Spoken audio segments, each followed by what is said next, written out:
അപ്പോൾ ഇവൻ്റെ ഫോട്ടോ എടുത്ത് യഥാർത്ഥത്തിൽ കേരളം മൊത്തം ഒട്ടിച്ച് വെച്ചെങ്കിലേ ഇവരെ പിടിക്കാൻ പറ്റുള്ളൂ എന്നാണ് ഇപ്പം തോന്നുന്നത് യഥാർത്ഥത്തിൽ.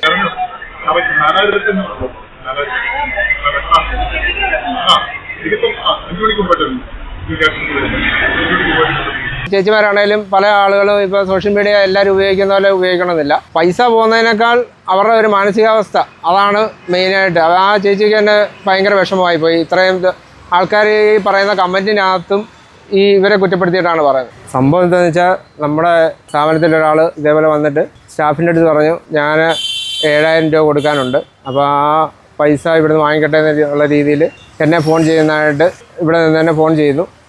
ഫോൺ ചെയ്ത് ചേച്ചിയുടെ ഫ്രണ്ടിൽ നിന്ന് തന്നെ വിളിക്കുന്നു. അപ്പോൾ ചേച്ചിയുടെ അടുത്ത് പറയുന്നു, ഫോണിലാണ് സംസാരിക്കുന്നത്, അതുപോലെ പൈസ എത്ര ഉണ്ടെന്ന് നോക്ക്, ഇവിടെ എത്ര ഉണ്ടെന്ന് നോക്കിയിട്ട് 5,000 രൂപ ഉണ്ടെന്ന് പറയുമ്പോൾ ആ പുള്ളി പറഞ്ഞ് 5,000 രൂപ പുള്ളിക്ക് കൊടുക്കാൻ പറഞ്ഞു. അങ്ങനെ ചേച്ചി ആ പൈസ പെട്ടെന്ന് എടുത്ത് പുള്ളിയുടെ സംസാരത്തിൽ വീണ് പോയിട്ടാണ്, ആ സംസാര രീതി എന്നോടുള്ള ആ ഇടപെടലും കണ്ടിട്ടാണ് ചേച്ചി പെട്ടെന്ന് പൈസ അങ്ങ് കൊടുത്തു പോയി. അപ്പോൾ കൊടുത്തതിന് ശേഷമാണ് യഥാർത്ഥത്തിൽ അവിടെ എന്നെ ഫോൺ ചെയ്യുന്നത്.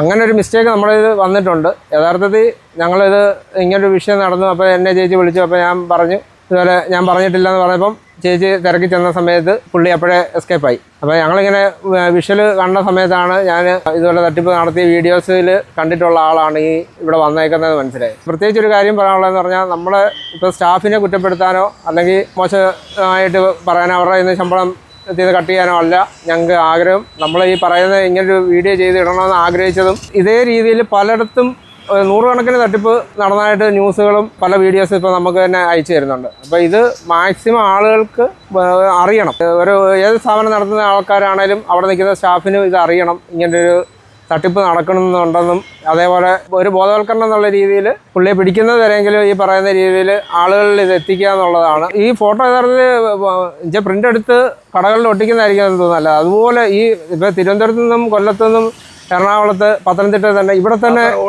പല സ്ഥലത്തു നിന്നും എന്നെ വിളിച്ചിട്ടുണ്ട്. ഈ നമ്പർ സോഷ്യൽ മീഡിയ വന്നതുകൊണ്ട് ഈ നമ്മളെ വിളിച്ചിട്ട് പറയും, ഇന്ന കടയിൽ വന്നു, ഇത്ര രൂപ പോയി എന്നും പറഞ്ഞ് അപ്പോൾ വിളിക്കുന്നത്. ഇത്രയും കാലമായിട്ടും പുള്ളിയെ പിടിക്കാൻ പറ്റിയിട്ടില്ല.